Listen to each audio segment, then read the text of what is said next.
안녕하세요. 오늘은 역해 중 이상적인 청순미의 소유자 금수저 아가씨 우솝의 절친 카야에 대해 소개해 드리려고 합니다. 제가 왜 이상적인 인간상을 갖고 있다 말씀드렸는지 지금부터 확인하시죠. 첫 등장은 실온마을 대저택의 금수저로 등장하게 되는데, 사고로 부모님을 잃게 되어 몸이 안 좋아지게 된 카야를 지키고 보살피는 클레아도르 집사, 카야를 보다 더 충실하게 보살피는 집사 메리. 여기서 우선 집사부터 짚고 넘어가야 하는데, 첫 번째 집사는 과거 내막이 참으로 지저분합니다. 자그마치 쿠로네코 해적단의 초대 선장이고 부선장 장고에게 해적단을 넘기고 스스로 죽음을 위장하여 평온한 일상과 돈을 얻기 위해 실온마을에 정착하여 거짓말로 카야 일가에 접근해 끝내주는 연극을 하여 카야 일가의 모든 재산을 가로채려 하는 쿠로네코 해적단의 캡틴 크루였습니다. 두 번째 집사는 나중에 루피 일행에게 좋은 선물을 한 착한 집사이고요. 간략한 설명을 했으니 다시 넘어와서 카야에겐 두 집사와 함께 지내긴 하나 집사보단 그녀에게 우솝의 이야기들이 일상보다 소중한 재미있는 얘기였었죠. 그녀에겐 우솝의 호풍덩어리인 모험 이야기가 아픔을 잊고 웃고 계속 생각나는 소중한 이야기라 생각했으니 말이죠. 아무리 돈이 많아도 슬픔으로 기운 없이 지내면 병이 찾아오듯이 돈으로 주고 살 수 없는 이야기로 행복과 건강을 찾아가고 있었습니다. 하지만 모든 이야기엔 행복만 있을 수는 없습니다. 아까 말씀드렸던 캡틴 크로는 장고를 불러들여 실온마을을 쳐들어오게 하여 카야 일가를 살해하고 최면술로 재산을 다 가지려는 캡틴 크로의 계획이 있었죠. 계획은 완벽했으나 우솝과 루피에게 들키게 되고, 발견과 동시 루피는 장고의 최면술로 절벽에서 추락하여 캡틴 크로와 장고는 루피가 죽었을 거라 생각했고, 겁쟁이 우솝을 마을에서 알아주는 거짓말쟁이기에 비웃으며 보내줬는데, 역시나 크로의 생각대로 사람들은 우솝의 말을 들어주지 않았고, 옆마을 안경점에 부탁하여 크로의 안경을 챙겨줄 정도로 크로에게 신세를 지고 있다고 생각한 카야 또한 우솝이 거짓말을 한다 생각하고 우솝의 편을 들어주지 않았습니다. 카야는 우솝이 지어낸 얘기들도 좋아했지만 카야에게 클레아도르 집사는 단순간에 해적으로 보일 수가 없었습니다. 하지만 우솝에겐 카야의 안위가 걱정이었고, 우솝은 카야를 데리고 우선 도망치려 하는데 카야는 그런 우솝을 이해하지 못했죠. 그때 메리 집사가 나타나고 납치하려는 모습을 보여지게 되어 메리 집사는 우솝에게 총구를 겨누게 되었고, 우솝은 카야를 데리고 도망치려 했지만 카야의 싸대기와 실망스러운 마음, 눈물이 카야의 대답이었습니다.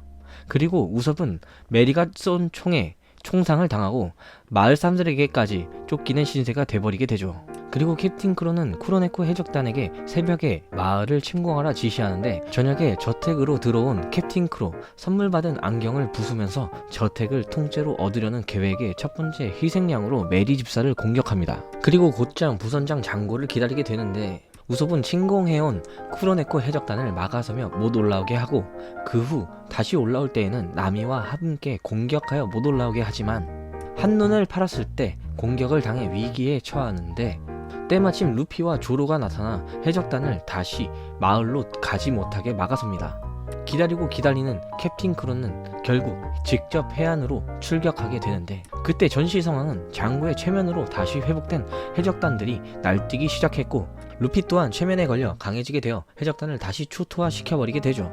배까지 부셔버린 루피를 겨우 장고는 최면 기술로 루피를 잠들게 하고, 대저택에 잠들어 있던 카야는 악몽을 꾸며 잠에서 깨어났는데 클레아도르를 찾았지만 클레아도르 집사는 없고 메리는 다쳐 쓰러져 있는 상태에 발견되어 메리가 어떻게 당하게 되었는지, 클레아도르 집사의 정체가 무엇인지 카야는 모든 사실을 알게 돼버립니다. 그녀는 진짜 악당을 감싼 채 죽음을 각오하고 마을 사람들을 위해, 자기를 위해 뛰어온 사람을 내쫓았다는 사실을 뒤늦게 알아버린 것이었죠. 메리 집사는 돈보다 목숨이 중요하니 클레아도르 집사에게 모든 걸 주고 멈춰달라 하는 메리 집사의 부탁을 받고 클레아도르 집사와談判을 지러 집을 나서게 됩니다. 이미 루피 일행과 전투 중인 쿠로네코 해적단과 캡틴 크로 뒤로 카야가 나타나는데, 갑작스런 캡틴 크로의 공격에 우솝이 몸을 던져 카야를 구하게 되고, 카야는 자신을 대신에 상처투성이 되어 싸워주는 우솝을 위해 캡틴 크로에게 재산을 다 줄 테니 떠나주라 하지만, 캡틴 크로는 마음의 평온이 필요하다며 카야의 재산과 그녀의 목숨을 달랍니다. 돈을 주려 하니 돈과 함께 죽음을 선사하는 참 싹수가 더럽습니다. 그의 말에 충격받은 카야는 용기 있게 총을 꺼내어 캡틴 크로를 죽이려고 하나 지난 추억으로 인해 마음이 약해진 카야는 캡틴 크로를 죽이지 못하고 우솝은 그 총으로 크로를 죽이려 했지만 실패하고 루피와 캡틴 크로의 전투가 시작됩니다. 그리고 우솝 해적단이 카야를 도망갈 수 있게 도와주는데 그 뒤를 장고가 쫓아가게 되고 만약 자신을 발견하게 되면 살해당할 카야이기에 카야는 병약으로 몸이 많이 지쳐있어 우솝 해적단 아이들에게 자신을 두고 도망치라 하지만 아이들은 카야를 위해 쿠로네코 부선장과 전투를 하며 고군분투하다 결국 잡히게 되고 유서를 작성하고 카야는 죽음을 각오하고 아이들을 위해 희생을 자처하는데 그때 우솝이 발견하여 조로와 우솝의 협공으로 장고를 해치우게 되고 무사히 카야를 구하게 됩니다. 또한 캡틴 크로도 루피에게 당하여 해적단과 함께 쫓겨나게 되죠. 우솝은 카야 앞에서 지금까지 일어난 일을 모르는 척 지나가길 부탁했고 모든 사람들이 공포감을 조성하지 않게 하기 위해 비밀을 당부하는데 영담이 될 이야기를 모든 사람들을 위해 희생하는 마음을 느낀 카야는 그를 존중해줍니다. 그리고 우솝은 우솝 해적단을 해체하고 카야는 루피 일행을 위해 선물 증정식을 실행하죠. 이로 인해 집사 메리와 카야의 선물로 고잉 메리오가 탄생됩니다.